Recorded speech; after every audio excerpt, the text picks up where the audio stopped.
Greetings, everyone. This is Grandmaster Amun Ra here again. This one is going to be very different, as I'm going to be talking to three men, or rather, we'll be listening to three men say in their own words what they feel about what they felt about Africa. Remember a lot about these leaders, but they were instrumental with the fact of the Back to Africa movement, or the interest in going back to Africa or move to Africa as far as Black people were concerned. And in each case, in each of these three men's case, U.S. Government and the United States people really shut their message down. And Margus Garvey was deported, and Malcolm X, as we know, as well as Martin Luther King, were shot and killed. Now, some people may not realize, because they really kept it under wraps, that it was not the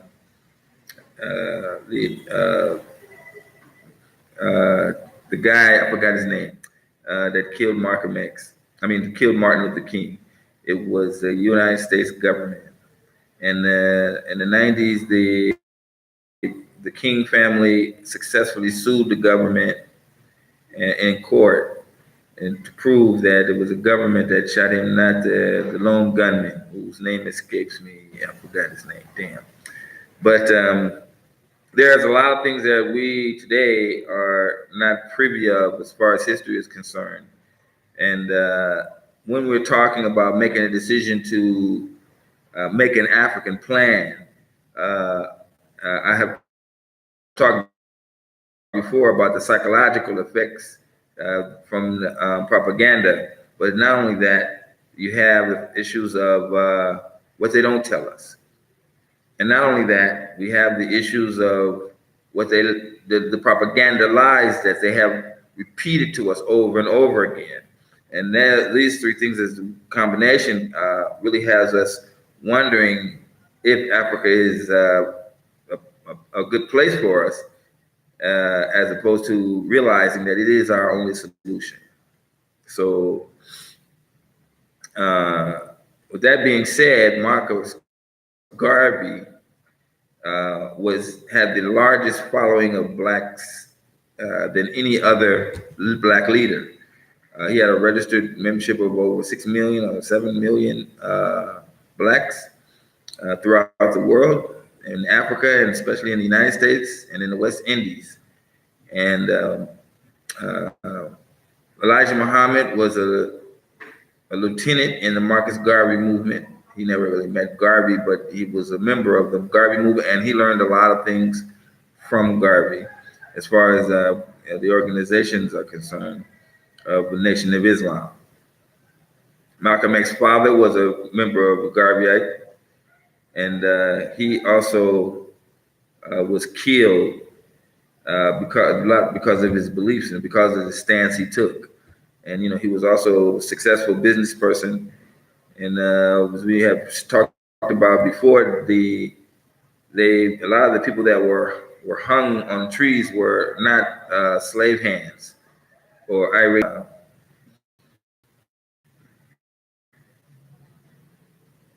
It's not about if you're Black or whatever. No, racism is about economics, and we can talk about 3 or 4 shows on that. But anyway, when we start talking about deciding if you're going to move to modern Africa, let's dispel some of the rumors. In fact, let us listen to Marcus Garvey as he tells us in his own words what he was saying about Blacks going to Africa. New Negro, this back is not yet against the wall. We do not want this back against the wall, because that would be a peculiar and desperate position. not want them there. It is because of this that we are asking for fair compromise. Where the Belgians have control of the Belgian Congo, which they cannot use, they have not the resources to develop nor the intelligence. The French have more territory than they can develop. There are certain parts of Africa in which they cannot live at all. So it is for you to come together and give us a United States of Africa. Yes, sir. Yes, sir. We are not going to be a rebel as a country. God never intended it, and we are not going to abuse God's confidence in us as men. We are men, human beings, capable of the same acts as any other race, possessing under fair circumstances the same intelligence as any other race. Now Africa's been sleeping, not dead, only sleeping. Today Africa's walking around not only on her feet, but on her brains. You can enslave as was done for 300 years the bodies of men. You can shackle the hands of men. You can shackle the feet of men. You can imprison the bodies of men, but you cannot shackle or imprison the minds of men. Okay, now that was a great Honorable Margus Garvey, in his own words, saying that we should move to Africa and make a United States of Africa. This was in the 1930s, 90-something years ago, and this is what he was talking about back then. He said clearly, as you can see in the speech, that the French had colonized, and this was fresh back then. You know, this is not, this was a lot, because 90 years ago, this kind of thing was happening. They were still colonizing Africa. He was saying, and the Belgians are the same. They couldn't even keep all the land they had. Now, we all know that the Belgians had to get out of the Congo, and the French was able to continue to colonize and find ways to manipulate their Franco countries into putting their money into French banks. And we know that that is changing now. They recently had to put a military action in Mali, the French soldiers, because the people are refusing. And France is going through Yellow Jacket movement now because they don't have enough money to continue to sustain the lifestyle, because African countries are waking up and they're no longer, they're taking solid control of their governments, and they're no longer falling for these tricks that happened in the past. Of course, the British have been long since put out of East Africa, and the Germans had to give up their territory when they lost World War II. So what Margus Garvey was saying was actually what happened, and the fact that we didn't go and create a United States of Africa during the Garvey time was a direct result, because he was taken over by the U.S. government, who charged him with fraud, I think of tax fraud or frauding the government because of some letters, and then shutting down his whole system. They put him in prison, and because they couldn't kill him, because he had 6 million followers. You know, they didn't know, they were fearful what would happen to 6 million people if something happened to Margus Garvey. So he became sick in prison, and they said they had to deport him because they didn't want him to die in prison and then black people go off, you see. But what is not widely known is that after Margus Garvey was deported, they went on a campaign to say, if you are a Garveyite, there's no business whites are going to do with you. So people had, in order to survive, they had to resist this issue of being called a Garveyite, because it would, you know, a lot of times they were arrested or harassed by the police, and this is the kind of thing that happened after Garvey. So it was like his movement was eliminated and basically destroyed the United States, because he was sent to, you know, because he was sent out of the country. And this is how they squashed the Margus Garvey movement. Now, you know, people like Dr. Omar Johnson, who is tell people that you couldn't. Margus Garvey didn't want to leave America. He didn't have a Black to Africa plan. He did, you see. And unfortunately, I see these things coming from these leaders like Dr. Umar and Dr. Claude Anderson and others, who are talking about Africa is a destitute place, and this is just lies. You see, what you notice is from our leaders is that they're either pro going to move into Africa, or they're not even going to discuss about going to Africa. And how many of you know? How many of you know a pro-African person besides me? Yeah. Now, who is that? The most anti-African leader would be Minister Farrakhan, the Honorable Minister Farrakhan, who's a preacher. He believes that Jesus existed and all this, and that goes on and talks and preaches these, in his speeches. He said that he never said anything about moving black people from the United States to Africa. Now, you look at South Side of Chicago today, the way it is and destitute. Keep in mind that the headquarters for the Nation of Islam is in Chicago. So how, if you can't stop that, and you're talking about an organization that's going to clean up black people and make them men and do all these things, this is what you, and then wrap them up into Islam, which at the time the nation, the Islamic world wasn't even recognizing the nation.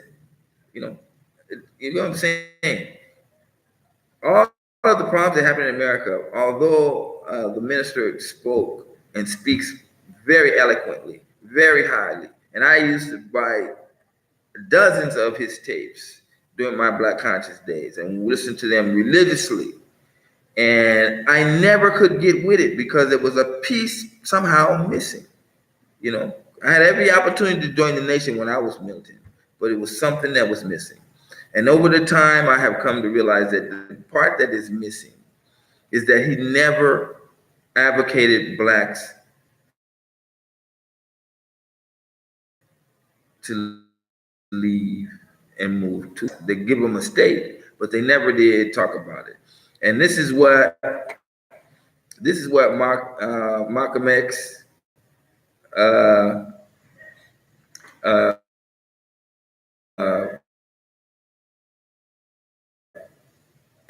listen to Malcolm as he tells us the reason why he left the nation, and he's going to talk about they didn't go in the proper direction. They never showed any evidence of really trying to leave America or separate or even get a homeland. Am I right in saying that the black Muslim movement, which you have left, did believe in that? Well, Elijah Muhammad taught his followers that the only solution was a separate state for black people. And as long as I thought he genuinely believed that himself, I believed in him and believed in his solution. But when I began to doubt that he himself believed that that was feasible, and I saw no kind of action designed to bring it into existence or bring it about, then I turned in a different direction. Now, you've heard Malcolm X say, and he was in the nation, he was like the #1 man in the nation. And they're all talking about we should have separation from the white man. And many of our people joined the nation because they liked that idea, the fact that we would separate from white people. Because back in the time, many blacks didn't want to be bothered with black people. And the nation at that time was saying only blacks could enter the temple. So you see, that was like a refuge for a lot of us. But once they got in the temple, there was nothing that was really done to solidify having a land in the Nation of Islam. They never solidified that portion. They started making them dressing up right, and then started making them salesmen sell bean pies. I always said that the Nation of Islam took the most militant black man, took the gun out of his hand and put a bean pie in it. And this is the facts. And this is why the nation is weak today, because it's still banking based on the evidence, based on, if you look at the actions and the inactions,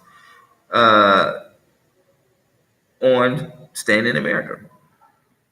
They look at the things that happen in Chicago. We don't have any more black communities. So I say that the minister, and I'm not trying to hate on the minister, I'm trying to say that after all these 30 years I've been listening to him, I've not seen anything that showed that there would be a solution that could really work. Now, if the Nation of Islam had opened up a charter in some African countries, imagine where you would be today. We wouldn't even be having this conversation, because blacks, anytime a black person in America was mistreated or done wrong, they could fly over there and not even have to deal with white people at all.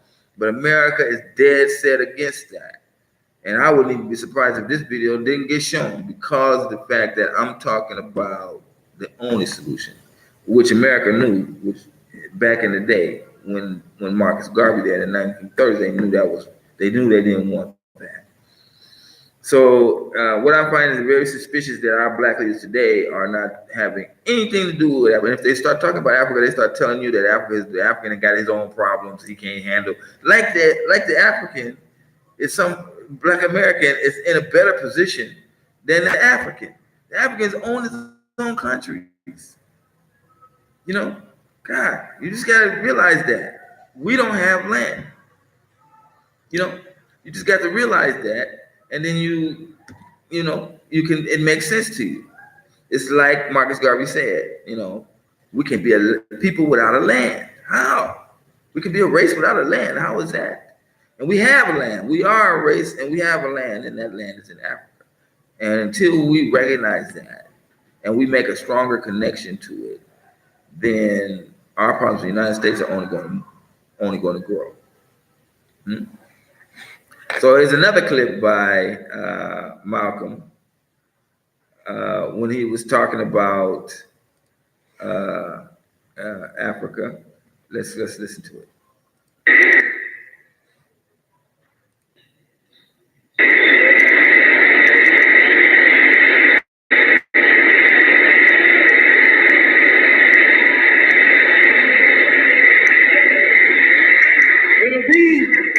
It'll be the ballot, or it'll be the vote. It'll be liberty, or it'll be death. And if you're not ready to pay that price, don't use the word freedom in your vocabulary. One more thing. I was on a program in Illinois recently with Senator Paul Douglas, a so-called liberal, so-called Democrat, so-called white man. At which time he told me, African brothers were not interested in us in Africa. He said the Africans aren't interested in the American Negro. I knew he was lying. But during the next 2 or 3 weeks, it's my intention and plan to make a tour of our African homeland. And I hope that when I come back, I'll be able to come back to let you know how our African brothers and sisters feel toward us.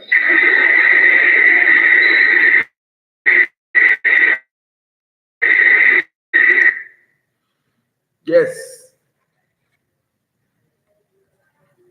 And as we know, Malcolm went to Africa, met with Kenyatta, met with the Kenyan president, met with the Ghanaian president, met with the Nigerian president at the time, and came back and said, we have to join with our brothers in Africa.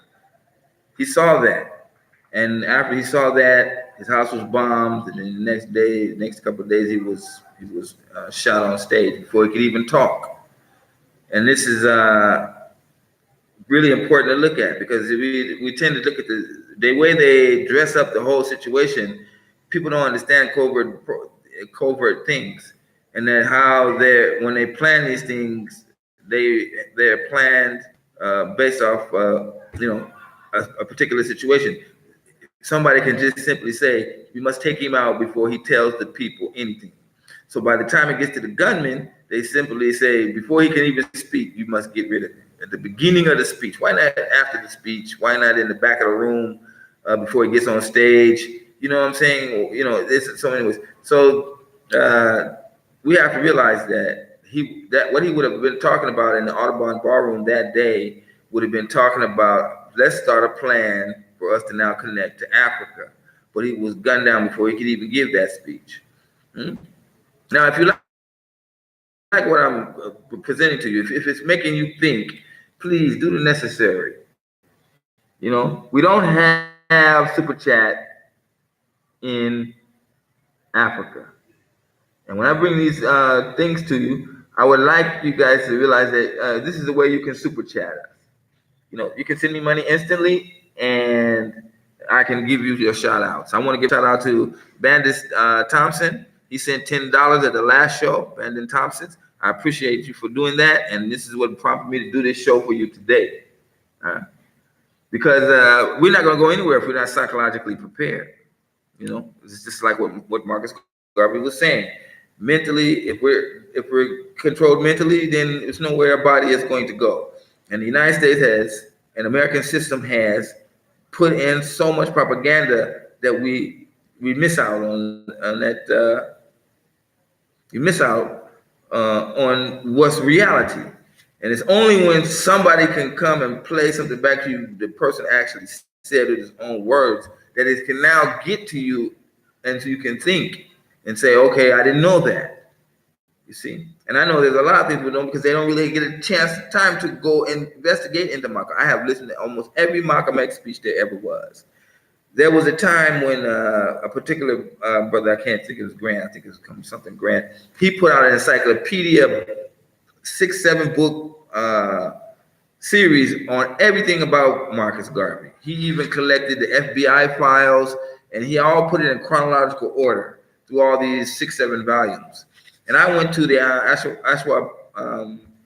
Aswan bookshop to buy it immediately when it came out.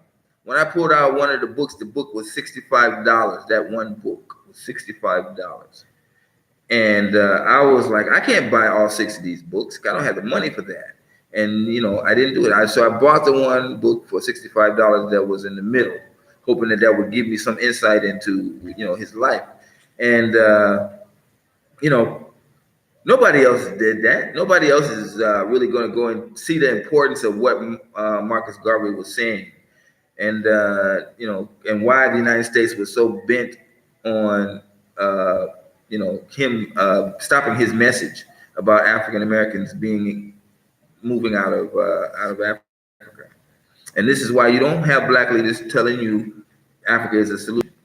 But, you know, in their own words, these people are telling you, Malcolm X is saying, I'm going to go to Africa and see, and I already know before I go there that our African brothers, they love us. You see, because he had already been prompted to go. And this is the case. He didn't go while he was under Elijah Muhammad. Immediately he left Elijah Muhammad because Elijah Muhammad and Farrakhan neither were talking about separating from the United States. Yeah?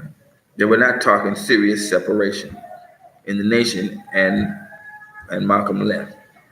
You get what I'm saying? So today, they're shutting all these doors. They're making the passport more expensive. They're saying felons can't get passports. You got a child support. You can't go. You can't get a passport. You see, and all these evidence doors are locking. Even the wall in Mexico, which we already know there's no Mexicans. More Mexicans leave California that come in than do come in, because they're you know, all the factories and jobs that we need, they needed are now, you understand what I'm saying? They get the same job living with their family in Mexico. Those days are gone. So this wall that they're talking about building, I believe, is not to keep Mexicans from and South Americans out of the United States, because America used to. It's to keep blacks from running across that border to Mexico without passports. You see, and that's what would happen immediately if America failed and blacks needed to leave. They wouldn't go up north. They'd go straight to Mexico, thinking of getting in Mexico. A lot of so many black Americans are there now, you know, but they're going to stop all that. You get what I'm saying?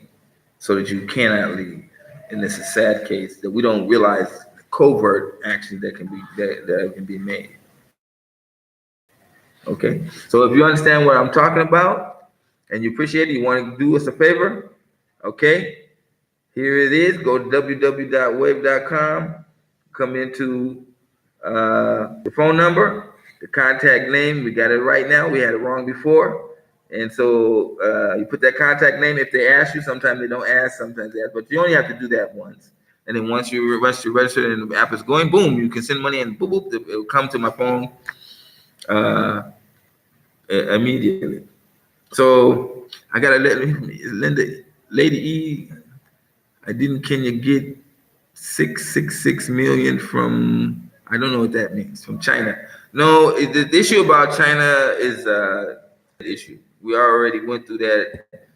This is just propaganda lies that China is taking over Africa or even Kenya. So I already did the show where I showed that only 40,000 Chinese in Kenya, and Kenya is a country of 50 million people. So that's less than a 0 point something percent of the population. However, in the United States, there are 3.5 million Chinese in America, and they make a great portion of the population, as well as in real estate, and they're the number one holders of debt for the United States by far, far more than any all African countries' debt combined. The African debt is recent because they started building their infrastructure. These are infrastructure loans, so all these loans are designed to build up the economy. Chinese are not investing in just any kind of thing. Whereas the United States was doing that and then putting conditions on the loans, saying that they had to pay the loans before they could even build up their public schools. And I saw this in Kenya myself personally. Okay, so yeah, that's what Malcolm X had talked about, and I wanted to check out everything carefully. And let you listen to Martin Luther King now. So Martin Luther King is here and discussing about his last speech before he died. Ooh, do I want that one or do I want the first one? Yeah, okay, technical difficulties. Yes. Technical difficulties. I have. Yeah. Okay, let's listen to Martin Luther King as he discusses about his "I Have a Dream" speech later on with a journalist. He just seemed to be in a really downward move. This is just not long before he was assassinated. But here in the 60s, at that time, Martin Luther King was believed like, okay, we're going to integrate, and whites are going to accept us, and I have a dream that black children and white children can walk around holding hands and living together in a harmonious America. Well, let's see what Martin says at the end of the day. Doing for the Negroes, is that what you think had to be done? No, I did envision that then. I must confess that that period was a great period of hope for me. And I'm sure for many others all across the nation, many of the Negroes who had about lost hope, saw a solid decade of progress in the South. And in 1954, which was, 64, 1963, 9 years after the Supreme Court's decision to be in the March on Washington, meant a great deal. It was a high moment, a great watershed moment. But I must confess that that dream that I had that day has at many points turned into a nightmare. Now, I'm not one to lose hope. I keep on hoping. I still have faith in the future. But I've had to analyze many things over the last few years, and I would say over the last few months. I've gone through a lot of soul searching. So, the dream that he had became a nightmare. In other words, it was not possible for blacks to get along with whites. And so we look at today, what's the result? The great wealth disparity between whites and blacks. How in the world can I be in America and I only got $17, but the average white guy, my counterpart, it's got like $1,000 in wealth. The black median income has gone down, while the white median income has gone up. We're getting poor, and whites are becoming richer. They're becoming richer in America through international dealings, even with China, who they're telling us is the bad guy. But let's not forget that General Motors is making big money in China. We were the ones who designed that. We were the ones that designed the cars in Detroit and did a lot more things. So I don't think that you can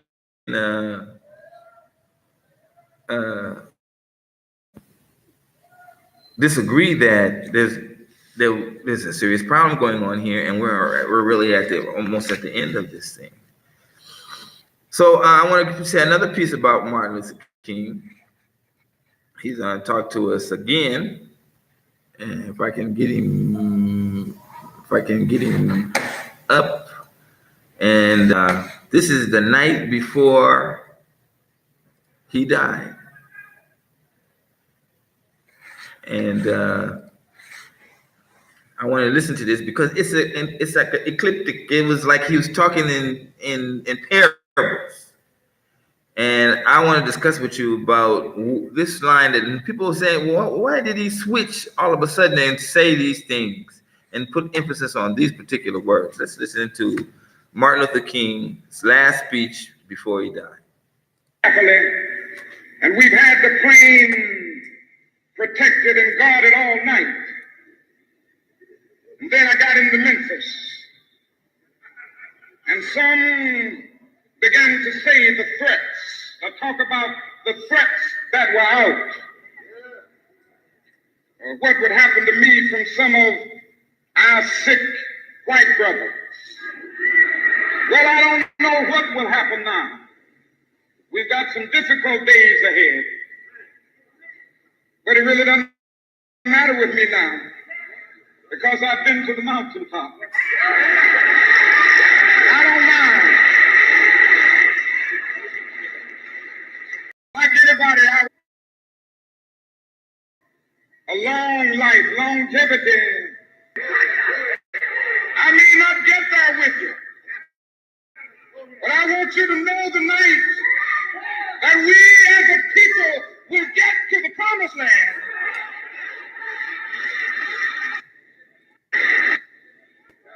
And he's allowed me to go up to the mountain. And I've looked over. And I've seen the promised land. Now, listen to that as he stressed on that, I've seen the promised land. A lot of people don't realize, and they don't really talk about it, that Martin Luther King has been to Africa twice. And if you talk about anything about promised land, the fact of the matter is that was when he went to Africa and he went visited Nigeria and Ghana. He was there. When he was there, he saw the same thing that Malcolm X saw. He saw the lack of racism and being surrounded by his own people. But he was given this idea that America could integrate, and that failed, as we already see. Black businesses were destroyed based on that. Now, Sleety E is saying Dr. Mumbai said the Chinese gave Kenya $660 million in tech system. Please, Dr. Mumbai show is designed for people that are negative towards Africa. That's where her base is coming from. She also said that the Chinese were going to take over the Zambians electric company. She did like 3 shows on it. It never happened. She also said Mombasa, it looks like the Mombasa port is going to be taken over by the Chinese. Both the president of Kenya and the president of China both came on international news and said that's nonsense. So her credibility is really no. And unfortunately, a lot of things that she does on her shows are based on fear and false and propaganda information. Now, if you look at her show, will you ever come to Africa? No, because she's here, but she's not going to tell you all the great things that are happening here. When she do a show on the African free trade area, where all of these 40 African countries have come together and open up a free trade zone without the Chinese help. So the goods and services going between between African countries is going to be expedited. It's going to be the largest free trade area in the world. Dr. Moon be talking about that. No, she's not. She's going to talk to you about that kind of stuff that's going to make her get accepted into the United States and go around people that are going to be giving you information that is contrary to the Chinese did this, and then from the Chinese, she'll go to something else. Anything that is going to be picked up as propaganda by the United States, and she sees that is getting the following, then she's going to bring that subject onto her show because people in her group want to hear negative things about Africa. They need to feel comfortable that their situation is better than the African situation. Now, this is the mindset of white people. and Negroes that believe that America is going to be their homeland. No, you're not. You're not an American. You're an African. And if you don't understand that, I feel sorry for you. Where I had to get off the show because I was arguing with it in the comment section to the point where it was making me feel sick. And she's not the only one. So I'm telling you things here that are from great men who lost their lives telling you the truth. These men lost their lives, killed because they were telling you Africa is the way to go. And you don't bring up Dr. Moonby? Come on. That's missing the point on what we're talking about here on the show. Margus Garvey was deported. All his wealth was stolen from him. He was put into squander. They followed him into the West Indies and tried to destroy his organization in the West Indies. He finally had to move to London, where he lived out his life almost in poverty. And that's what we gave him for him trying to help us. That's how we let him go. You see, we sat there and let them blow Malcolm's chest wide open, and what did we do? Nothing. We danced, we cried, we marched, we went over and beat up on the Nation of Islam people for a few minutes, but then that was it. You see, what did we do for King? Nothing we did. What we did was give him a Gandhi, and this show is going to go off the air. So that's why I'm saying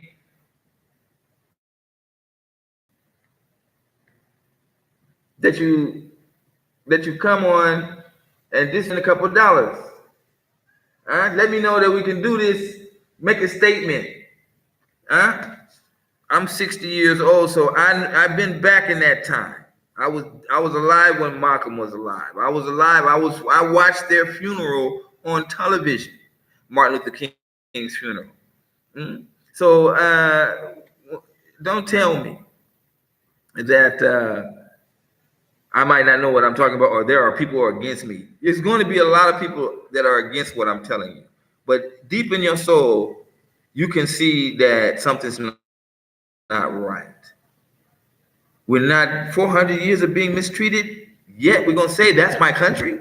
How a country misses people for 400? When Margus Garvey was speaking at that, and in this earlier clip, do you know he was not? The black people couldn't even vote. He had more rights than Jamaican in America than the black people that lived there. And that's why he grew a large following. Because blacks feared, you see. But he was not a black American, and so that's why he spoke. And that's why he had the largest following of blacks ever. Now, I left America 22 years ago. And I'm here to tell you, so that they can live in comfort. So, let me go off today and finish up here. I really want you guys, many of you will see this thing offline and you'll say, okay, well, I can do it. But I cannot be online at the same time. So please do the favor. Struggle through it. Many people have tried. Some people have gotten through and said I've been able to sin, and it inspires me to continue this. But they're not gonna let this continue. I'm telling you guys that you should be leaving. That's contrary to every